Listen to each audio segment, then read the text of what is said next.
I stood at her grave, my gaze fixed on the simple tombstone that bore only my late wife's name, along with the dates of her birth and death. Despite the passage of time, the pain felt as fresh as if she had passed away just yesterday. My name is Joe Henson, a retired Marine Corps Reserve officer, and my wife's name was Darlene. I prefer to avoid long introductions, so I'll cut to the highlights. I enlisted in the Marine Corps in 1975, just before the end of the Vietnam War, and served as a private until 1985. Afterward, I transitioned to the reserves. I had been married before, but that marriage ended in divorce after I discovered my ex-wife with someone else while I was away on a 6-month deployment. The only good outcome from that marriage was our 2 children, Mike and Melissa. In the reserves, I applied for and was accepted into officer candidate school. I managed to complete my bachelor's degree in electrical engineering and secured a position with an aerospace company that did contract work for the Department of Defense. I met Darlene at a corporate event, and we instantly connected. Despite the age difference, she was nearly 10 years younger than me.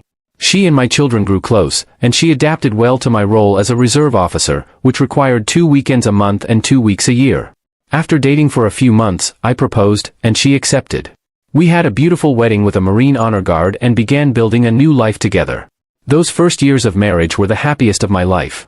Although we struggled with infertility, enduring 2 miscarriages and an ectopic pregnancy, the doctor advised Darlene to have her tubes tied. We reluctantly agreed and considered adoption but never pursued it. By the time Desert Storm occurred, I had been promoted to captain and was serving as a battalion staff officer. The events of 9/11 further intensified our situation, and by 2008, our unit had been deployed to Iraq twice. When I returned from my second deployment, I discovered that our marriage had disintegrated. At that point, I was already a major serving as the battalion's executive officer. Darlene had always been loyal and devoted, and our communication was regular, at least twice a week through letters and emails, with monthly phone calls when I was on business trips. Despite the challenges of combat, we made every effort to stay connected. Our love felt unwavering, or so I thought. Toward the end of my deployment, however, I noticed a significant drop in the frequency of her letters and had trouble reaching her by phone. I assumed these were just complications of the conflict. I sent multiple emails before my return, ensuring she knew to pick me up at the airport. When I arrived home, she wasn't there, and the house was eerily quiet. I found a note on the kitchen table, next to the coffee pot, which read, "Sorry I missed you. Be at 11560 Riverside Drive at 11 o'clock tonight. Everything will be explained. Bring the check." The note was signed simply D. Alongside it was a poker chip-like object with the number 50 engraved on it. I wondered if Darlene had found a job, which might explain the note. I was puzzled but decided to investigate. It was still early, around 9 a.m., giving me ample time to explore the address she provided.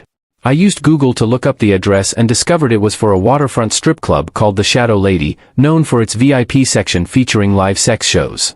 The site listed several top performers, one of whom was apparently Darlene, as she was referred to on the site, was also known as Darla, the queen of the gangbangs.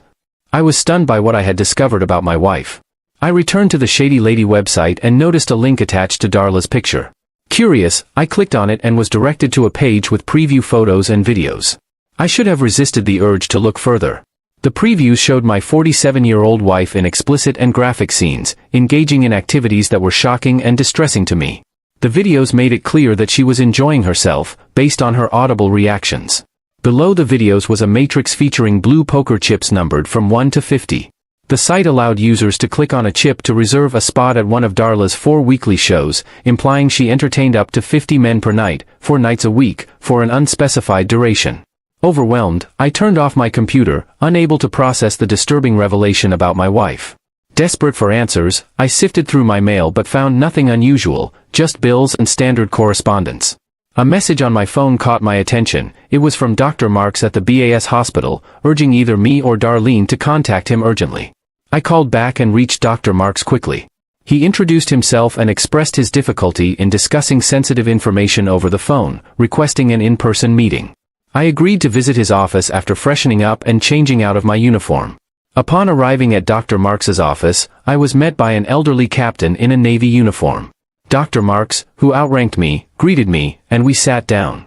He asked about the last time I had intimate relations with Darlene, to which I replied that it was a year ago before my deployment to Iraq. Dr. Marks then revealed that Darlene had been tested positive for HIV following a blood test 3 months earlier. They had initially treated her for STDs, but recent results confirmed her HIV status. He needed to trace everyone she had been intimate with over the past 4 to 6 months. I informed him about Darlene's new career as a sex performer, which I had discovered that morning.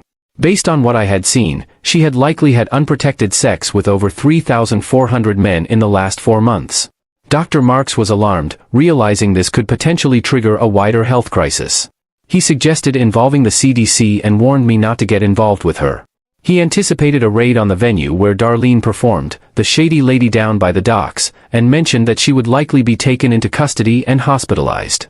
Dr. Marks estimated the raid could happen within 2 to 3 days. He expressed his regret about the way I had learned the truth and acknowledged the bleak outlook for Darlene. Although he noted there was a slim chance of hope, it was realistically a dire situation. There are various medications available that she could take, but given her overall health, which I suspect is quite poor, the situation does not look promising at the moment. Our priority now is to control the infection. The Major made an important point. He may be overreacting, but he believes this issue needs urgent attention.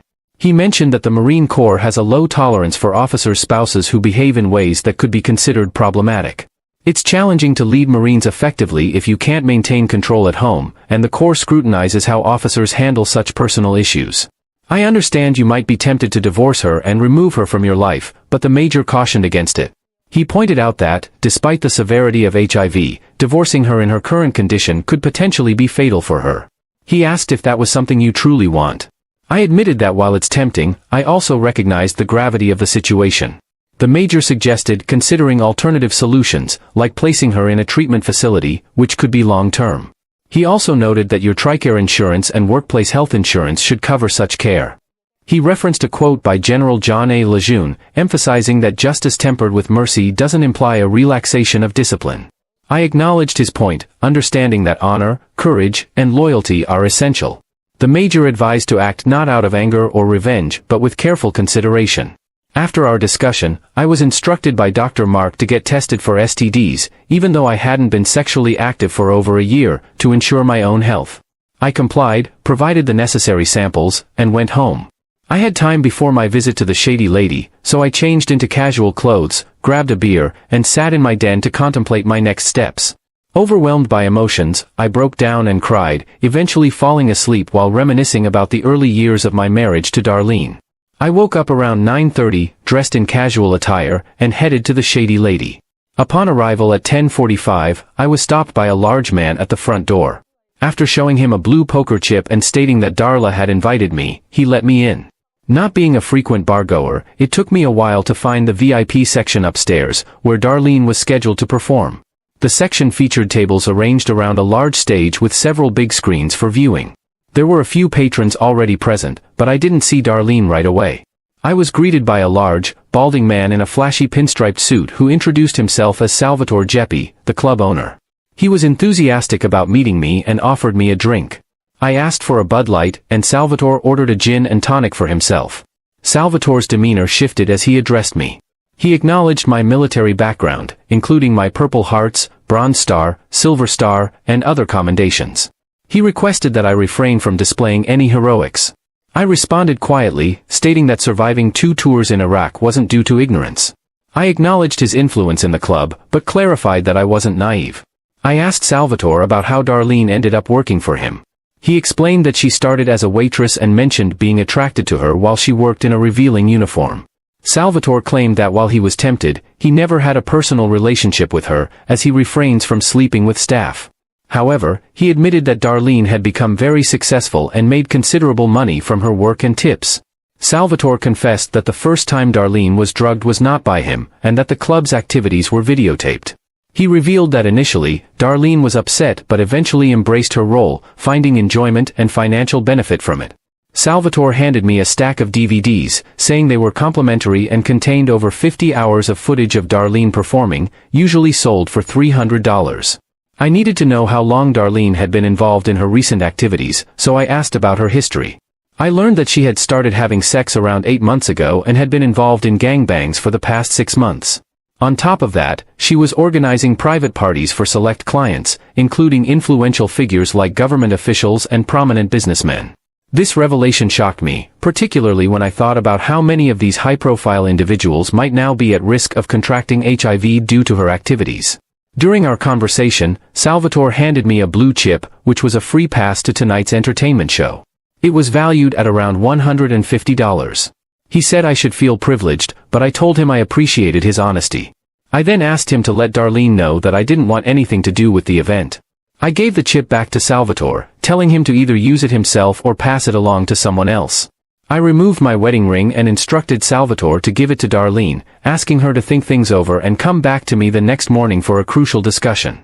The following morning, I woke up early, sitting at the kitchen table with a cup of coffee, a stack of DVDs, and the result of Darlene's HIV test. When I heard the key turning in the door, I saw Darlene enter. She looked terrible, she had lost weight, her face was gaunt, and her once beautiful legs now seemed thin and frail. It was clear she had been crying. I was taken aback by her appearance and asked what had happened. Exhausted, she approached the table, and I showed her the results of her HIV test. Her reaction was one of devastation.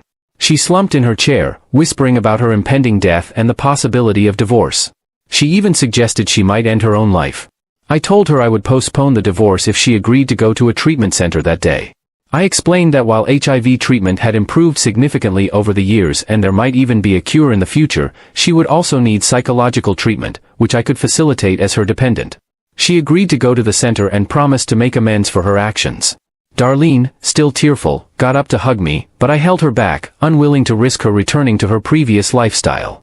She then decided to collect her belongings and return home with me. I wasn't sure if it was wise, but she was already leaving. As she exited, I noticed my wedding ring on the table. It seemed she had left it deliberately. That was the last time I saw Darlene alive. I later learned from a policeman that she had gone back to the club to gather her things and informed Salvatore of her HIV status and her plans for treatment. Salvatore became enraged, pulled out a gun, and shot her twice in the chest and once in the head. The police, health department, and CDC arrived, shutting down the club. A brief gunfight ensued, leaving Salvatore critically injured. That was 10 years ago. Since then, I retired from the Corps and now spend my free time fishing. Despite the turmoil, I have fond memories of Darlene. I never understood her actions fully, but I remember her well. I might even watch her DVD someday, as she was a captivating woman. However, I am certain I'll never get married again.